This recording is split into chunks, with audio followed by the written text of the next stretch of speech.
The numbers goal in our course is to be able to, I'm going to read this right off of the packet, use the order of operations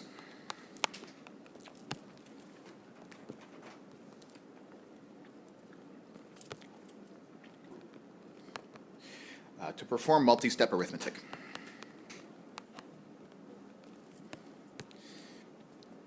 And that multi-step arithmetic can include fractions, it can include exponents. It doesn't always, but in order to get to that top level of the mountain, we need to be able to attend to both fractions and exponents and so forth. So when we first met this topic at the beginner level,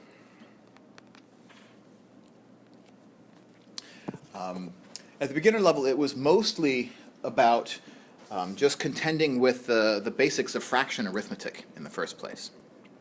So here is where we had to know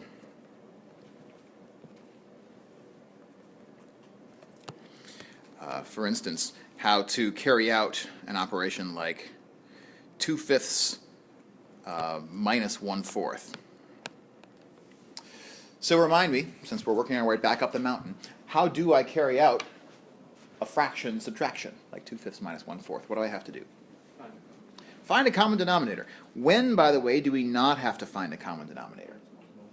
Multiplying or dividing, we don't have to do this step, but addition and subtraction we do. So how do I find a common denominator for 2/5 and 1/4? You can just multiply. Yeah, which is always an option that's available to us, right? We can always just multiply our two denominators, and that will give us a consensus. It will always give us a common multiple. So if we want 20 to be our common denominator, then how do we find the numerators that match? So we'll do the cross product of 2 times 4. That will give me 8 for my first numerator. And the opposite cross product, 1 times 5, will give me the denominator of 5 for the second fraction. And now my fractions have common denominators. How do I subtract them? Straight across which? The numerator, what do I do with the denominator? So subtract across the numerator, but leave the denominator alone. So 8 minus 5 gives me a 3. I keep the 20. And then the only question is this fraction in its lowest terms? Yeah. How do we know? 3 can't go. 3 doesn't go into 20, and 3 is a prime, so there's nothing that goes into 3 that also doesn't go into 20. Okay, cool. So 3 out of 20 is it. So at the beginner level, we wrestled with how to just do arithmetic with fractions. The other thing we did at the beginner level was be introduced to the order of operations. And the order of operations is something that we need anytime there's more than one type of arithmetic in an expression. So let's take the fractions out of it for a second and just go back to 2 plus 7 times 3. In this expression, which has 2 types of arithmetic, how should I evaluate it? Order of operations tells us that we should first attend to any quantities that are inside parentheses until we've finished all the arithmetic inside the parentheses and then work our way out. And then inside any context, we deal with exponents before we deal with any multiplication and division, which are equivalent, and so we do from right to left. And then only after we're done with all of that do we do addition and subtraction, which, because they're equivalent, we'll do those just from right to left also. So in this expression, what's the first thing I should do? Multiply. So I'll multiply 7 and 3 from over here. And only after multiplying can I add and get home. If you don't remember the order of operations, what do people tend to do? What's the mistake that people tend to make in an expression like this? They just go from left to right, and they read it in their mind. So pay attention to how your mind, like your little internal voice. Most people, when they read things, actually do have a little voice in their head that's saying the words out loud, right? Even if you don't say them out loud, you're hearing them out loud. And so if you read this from left to right, you're just going to say 2 plus 7 times 3, and think, oh, 2 plus 7, let's do that, right? In which case we would get 9 and then multiply by 3 and get 27. So clearly we get a different answer doing it that way. And that answer would be incorrect according to the order of operations agreement, which says multiplication always happens before addition, unless we have parentheses that make it not so. Right? If I really wanted to add the 2 and the 7 first before multiplying by 3, how would I change this expression? Yeah, just group the 2 and the 7 together in parentheses. Now the 2 and the 7 get added first, and then the result gets multiplied by 3. But that's the only way to make the addition happen before the multiplication, is to set it off with parentheses. Otherwise, without them, multiplication happens first. At the intermediate level, we did both of these things at the same time.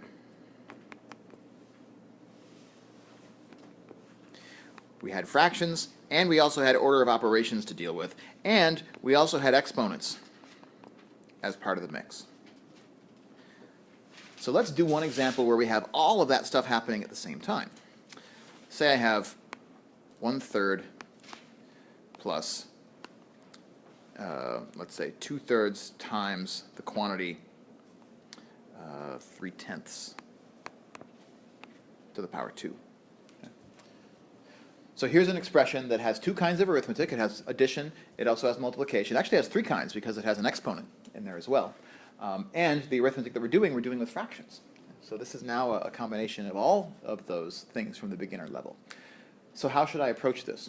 What's the first step in this arithmetic that I should do? First thing we see are some parentheses. And that means that if there's any arithmetic we need to do inside the parentheses, we should do that first. But here, the only thing inside the parentheses is just a single fraction, so we can't really do anything with that. And so the most important thing to cue in on, as you said, is let's cue in on the exponent, which is attached to those parentheses. Because the exponent has to happen before the multiplication happens, and that has to happen before the addition happens. So the first thing we ought to do is raise 3/10 to the power 2. How do I raise 3/10 to the power 2? Write it twice. Just write it twice, right. Squaring is a simple operation to rewrite as multiplication. Because to square a quantity is just to multiply it by itself. So I'm just going to write that way. And then the question is, how do I multiply 2 fractions? Straight across. So the 3 and the 3 multiply, the 10 and the 10 multiply. And so 3/10 times 3/10 is replaced by 3 times 3, divided by 10 times 10. And then I have 2/3 out here still. I have 1/3 out here still. But now we've handled that exponent. So what comes next? Yeah. So we still have multiplication happening, which we have to do before we do addition, right? And so we'll multiply those fractions, again, straight across. 2 times 9 will give me 18. 3 times 100 is going to give me 300. Okay. What do you want to do next? There's actually a couple different things we could do next. What do you think? We could choose to just go forward and do this addition, or we could simplify this fraction first into its lowest terms, and then go forward and do the addition. So that's kind of up to you, which one of those 2 you want to do. Maybe let's wait, and then we'll do our simplifying at the end, as we're used to doing. So what would be a common denominator between 3 and 300 that we could use? Yeah, that's kind of one of the nice things about this example, is that one of its denominators is already a multiple of the other. So we can just use 300, which is nice because we don't have to change the second fraction. But we do have to change the first fraction. How? By? Yeah. So in order to turn the denominator 3 into the denominator 300, we had to multiply by 100, which means that I also have to multiply the numerator by the same factor. So I get 1 times 100 will give me 100. And now I need to move everything over because I've run out of room. Slide that over here. It's a nice thing about working on an iPad. Okay, and so now I have to add these 2 fractions. How do I do it? Straight across the numerator, keeping the denominator. So the 300s remain, and the 100 plus 18 turns into 118. Okay, so now the addition is done. We have a single fraction. Is it in its lowest terms? It's not, because at least we know what are they both divisible by. Yeah, so let's get the ball rolling by dividing them both by 2, because they're both even numbers, right? They both end in an even digit.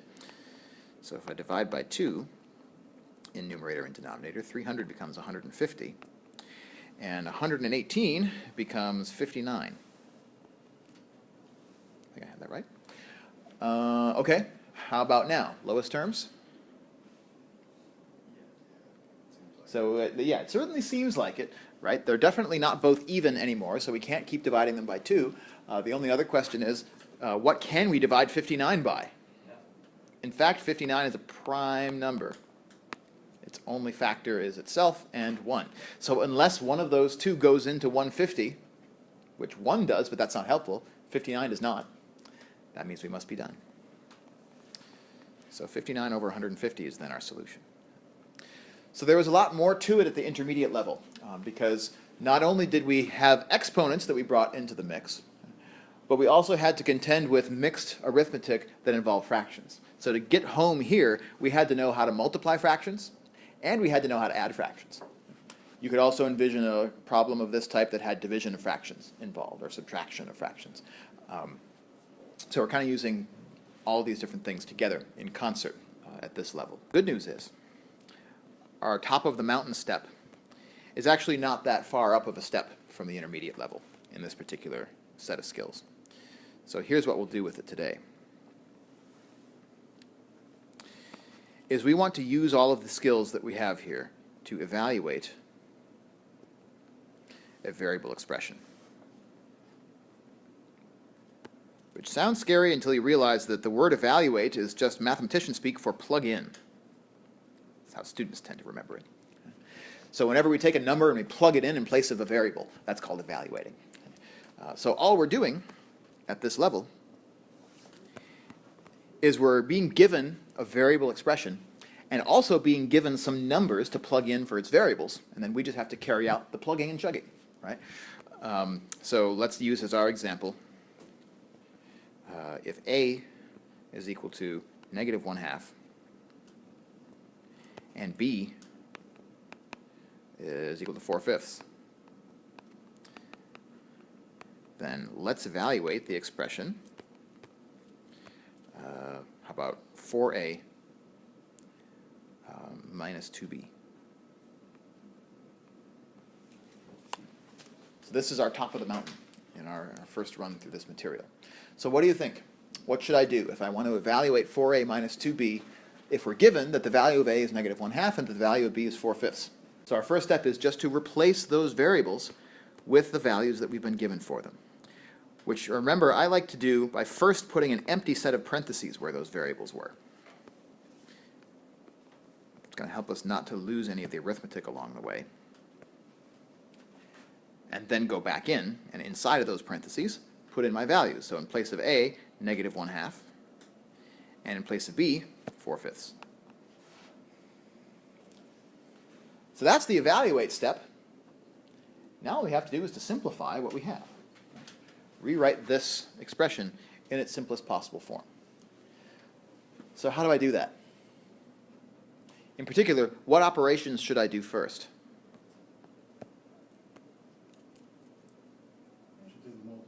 Yeah, again, order of operations gives us the guidance on how to arrange the order in which I evaluate these operations. So the first thing I should worry about, the highest precedence here, is multiplication.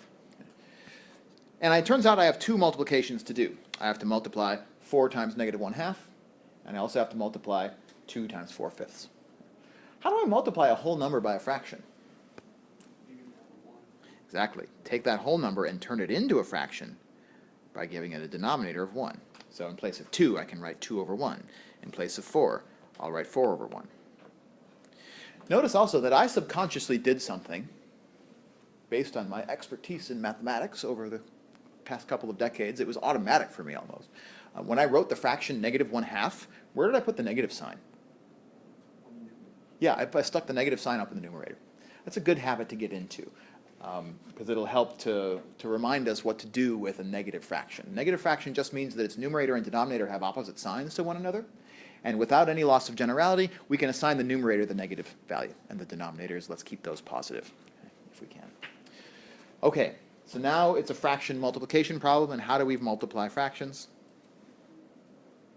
Straight across. So the 4 gets multiplied by -1, the 1 gets multiplied by 2, and my first product becomes -4 over 2.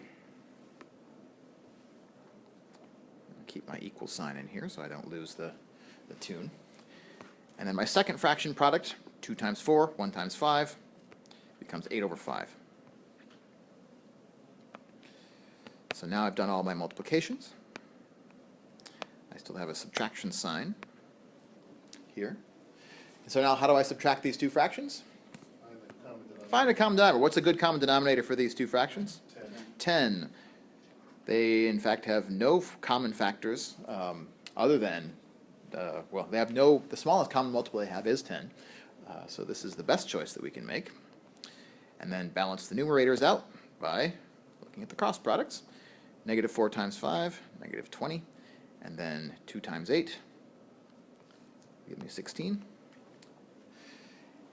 And so negative 20 over 10 minus 16 over 10, I'm going to continue on the line above us here. Denominator stays the same. The numerator is going to be negative 20 minus 16. What is that?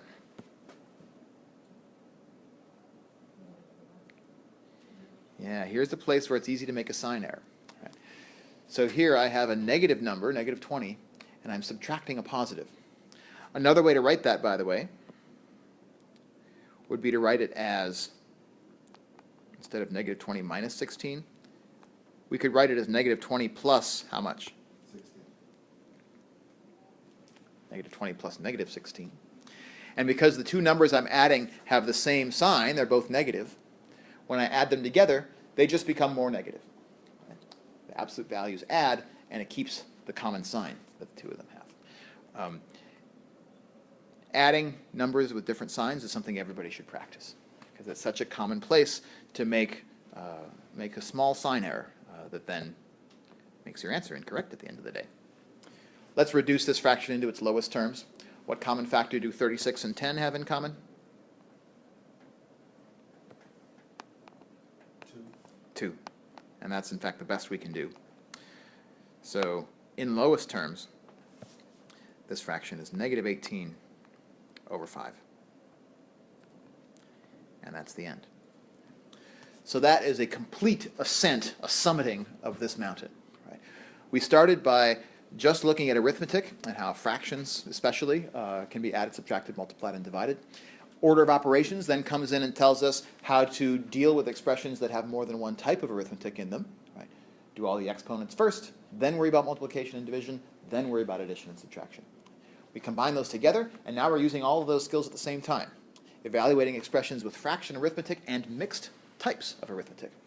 And then finally, at the top of the mountain, we're using all of those skills to be able to evaluate a variable expression given values for the variables by plugging in those values and then using this intermediate skill to evaluate the expression that we get.